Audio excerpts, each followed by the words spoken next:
Hi there, and welcome to episode 2 of the Functional Cantina. I'm Candice Ray, and I'm so glad you're here. I know it's been a minute since my episode 1 came out, but nonetheless, I am here today. So thank you for joining me. I just want to preface this episode with a little note. If you are not in the right headspace today, if you're having a difficult day, if it's an emotional day, I suggest maybe you put this episode on pause. We're going to be talking about some difficult information. It's going to be a difficult conversation. So yeah, it's okay if you want to hit pause and come back later. So if you're new here, I recommend you check out episode 1, but if not, just as a recap, we talked about how my husband was in a catastrophic accident caused by a drunk driver. And that accident changed the rest of his life. What I didn't share then is something that I will be sharing today. Today I want to talk about the other people that were in the vehicle.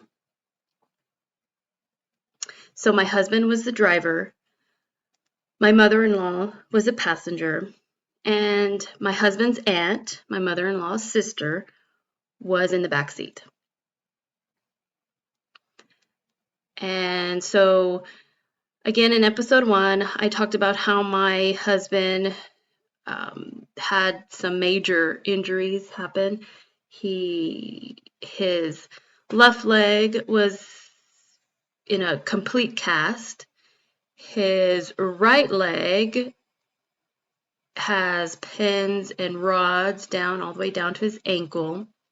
He had exploratory surgery done on his chest, I'm sure because they needed to stop the bleeding.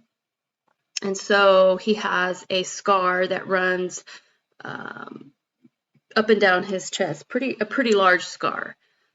He does not have a belly button because of that. So yeah, he has daily reminders of this accident through his physical scars, through emotional and mental emotions, and through just, as you can imagine. He was in the hospital for months, so that tells you how severe his injuries were. So his aunt was in the back seat. I know she did sustain injuries. I don't know how severe they were, but I can imagine that they were as well severe.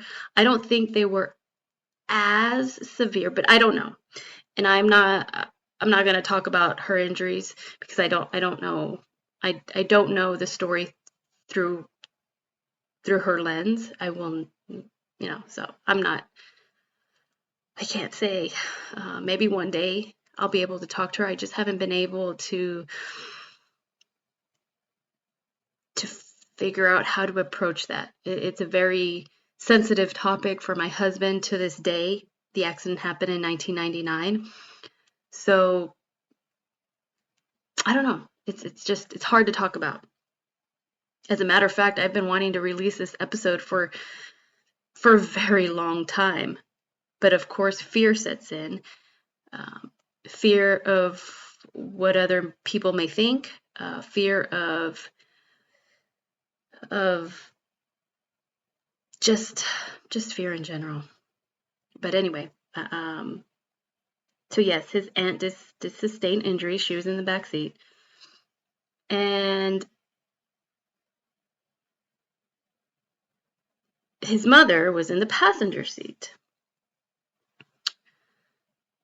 Unfortunately, his mother died on the scene. The impact was so hard, so strong, um, that that unfortunately she died on the scene.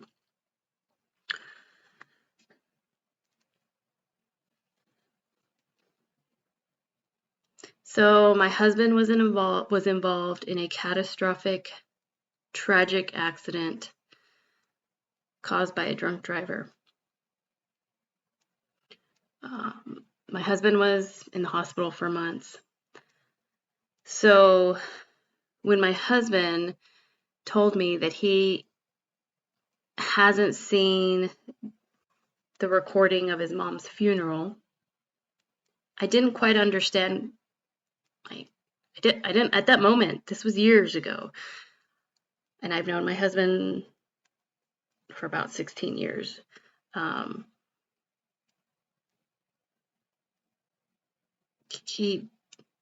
I couldn't get it. Call me dumb, but I couldn't get it until it dawned on me. Okay. Yeah, my husband was in the hospital for months, and what typically happens after a death? There's funeral, there's burial, um, all of that. So unfortunately, my husband, he couldn't attend any of those services. And to this day, he still has not seen the recording. And I don't think he ever will, to be honest.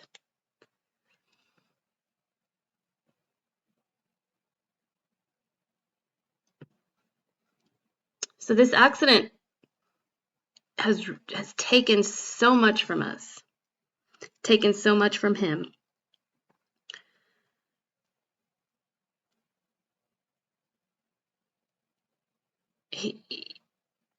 So there were thoughts of, I should have gone a mile slower. What if I was going slower? What if I was going faster? What if I took the scenic route? All these what ifs. So he lives with the guilt of not being able to see this accident coming. He was a driver. I'm sorry, but nobody can ever see what's going to happen when a drunk driver hits you straight on. I don't think your reaction time is fast enough to avoid anything.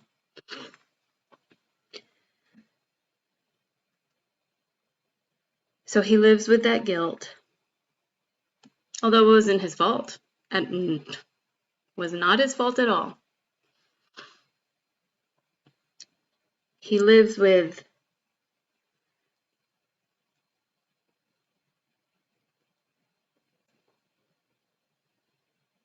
so much anger. Unfortunately, consequences were not faced.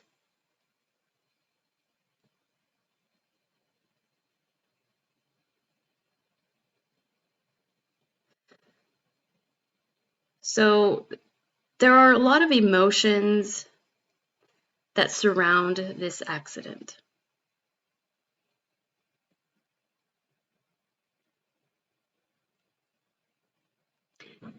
And many times I find myself thinking, what if this man had different options that night? What if alcohol wasn't so ingrained in today's society, and in the society back in 1999, and in the society back in 1985, and in 1977, as far back as alcohol has existed, and it's existed far longer than we know.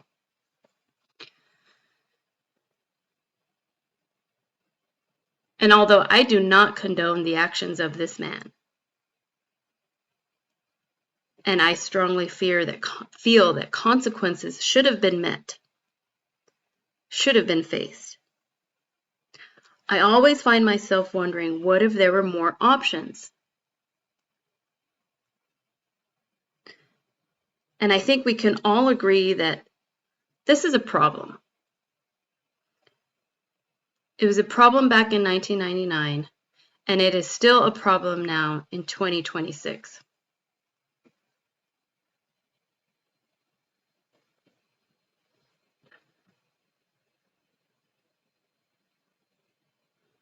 So instead of sitting on the sidelines and pointing out the problem,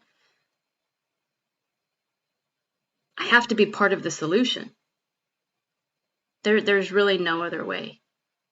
And so that's where Kava Cantina comes in. That's why Kava Cantina exists.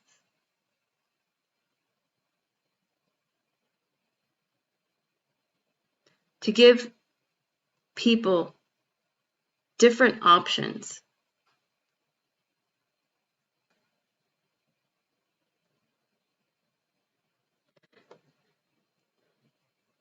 Now let me go back to what this accident has also taken from us. My husband has 6 beautiful children that unfortunately my mother-in-law has never physically met. And I say physically because she isn't here physically, but I definitely know she's watching down on us. I definitely know she has been our guardian angel all these years. But sometimes it's hard to see that or understand that.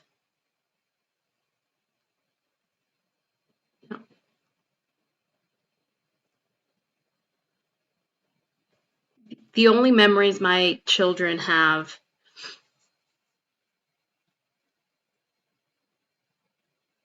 of their grandmother is at the grave.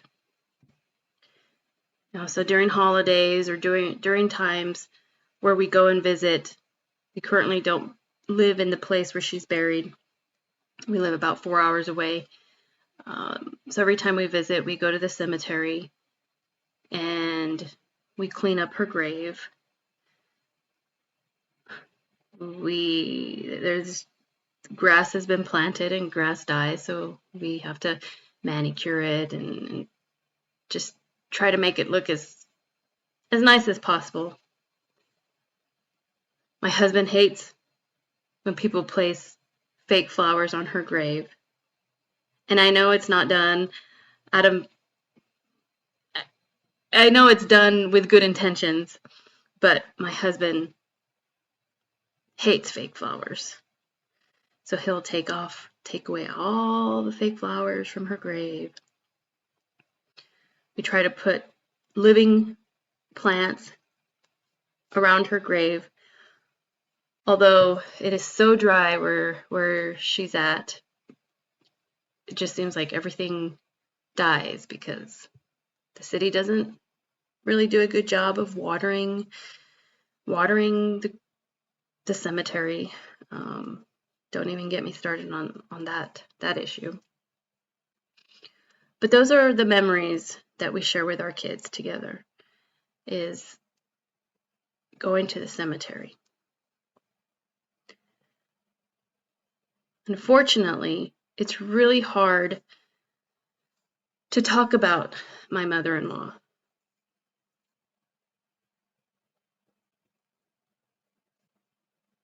It's very hard for my husband to talk about her. It's still very painful for him. And I don't care what anybody says. I don't think you ever get over something like that. As it is, it's hard to lose a parent. But to lose a parent in such a tragic way, I don't care how much counseling you get throughout the years, how much you talk about it or you don't talk about it, how much you try to navigate through life trying not to think about it. You never get over it. I've lived with my husband for many, many years. Like I said, I've known my husband for about 16 years. And so I've seen him progress.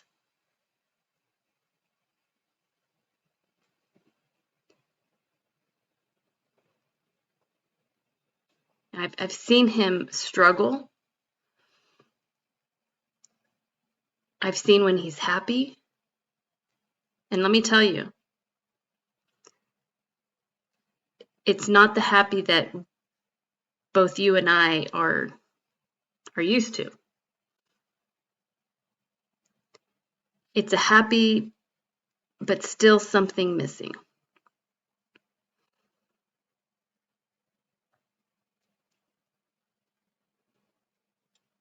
This accident has made my husband question everything about himself.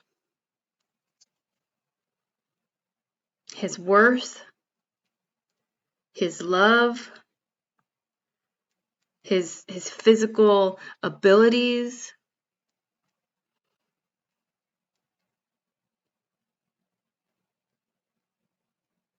And I don't think anybody has realized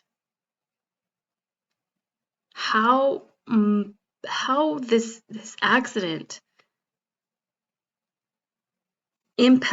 has impacted his life.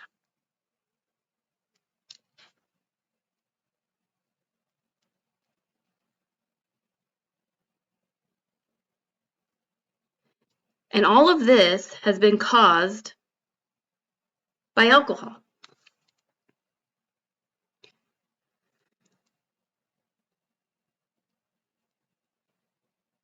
So, some of y'all may be wondering, well, did my husband stop drinking after the accident? Or because of the accident? Or did he ever drink? Yeah, my husband drinks. Now, he doesn't drink a lot. But yeah, he loves his whiskey. And you're probably asking, well, do you drink? Do I drink? I did. And I don't know why, when my husband told me about the accident, why I didn't stop immediately. Well, maybe it's because alcohol is so ingrained in our lives. It's socially acceptable. It's how everybody hangs out and has a good time.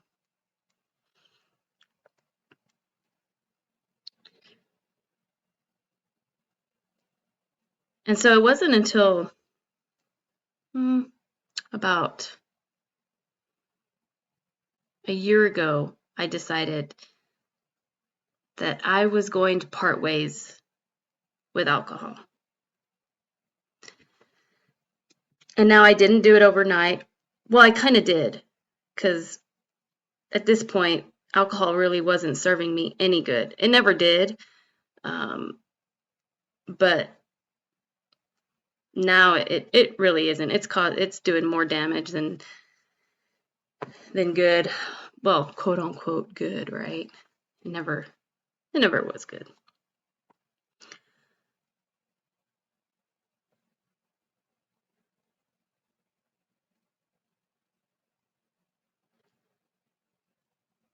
So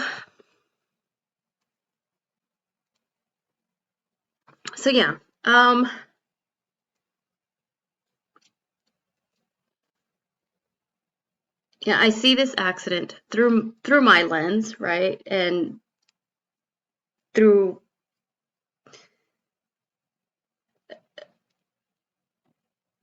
not the lens of my husband, because I don't care who you are, you'll never understand the depth of this accident.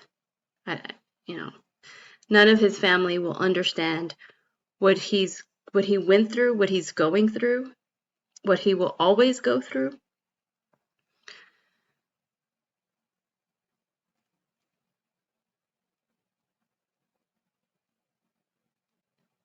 And I have my opinions on how people have misunderstood him,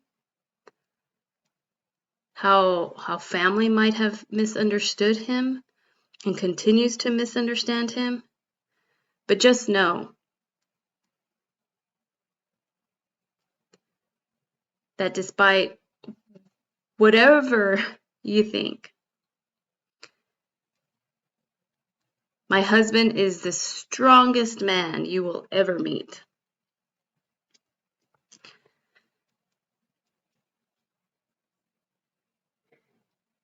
You know, the trajectory of his life definitely changed because of this accident. And some choices that he made were not the right choices.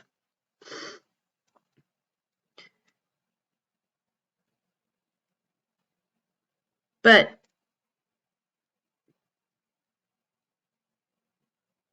he definitely has risen above, and he's such a great man. He's a great husband. He's a great father.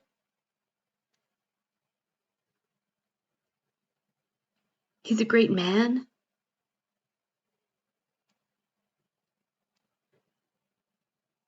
And if people just would take a step back and really analyze everything that he's been through and the way he's had to navigate through life, maybe, just maybe you'd understand. Not 100%, because you were not there. You are not him. But maybe you would understand. And I always tell my husband, your story is worth telling. Every bit of it.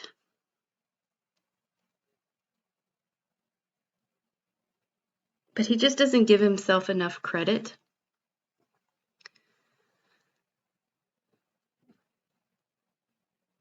And I try every day to make him see what a great man he is. But but it's hard. It's hard.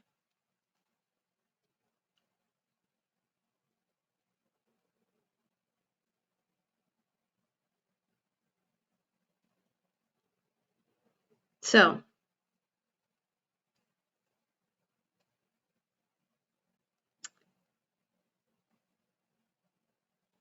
like I said, I have to be part of the solution. Unfortunately, he was not the first person that this has happened to. He will not be the last person that this happens to until we really start making changes.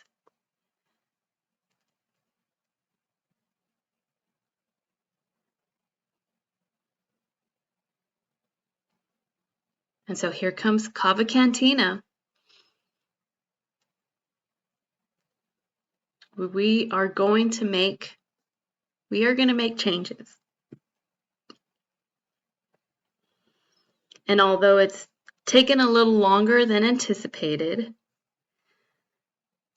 we're still here. We're not going anywhere.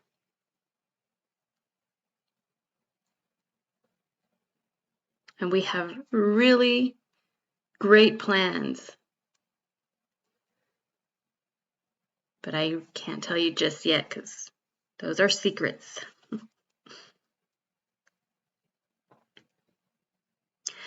So yeah, if you're ever in San Antonio, Texas, check us out. Although we don't have a brick and mortar, we do pop-ups every so often. So if you're in town, check us out. And I encourage you to follow us on social media. Kava Cantina has Instagram, Facebook, and if you're interested in following my journey, I have an Instagram. So yeah, this is why Kava Cantina exists. Because I'm tired of pointing fingers as whose fault is it,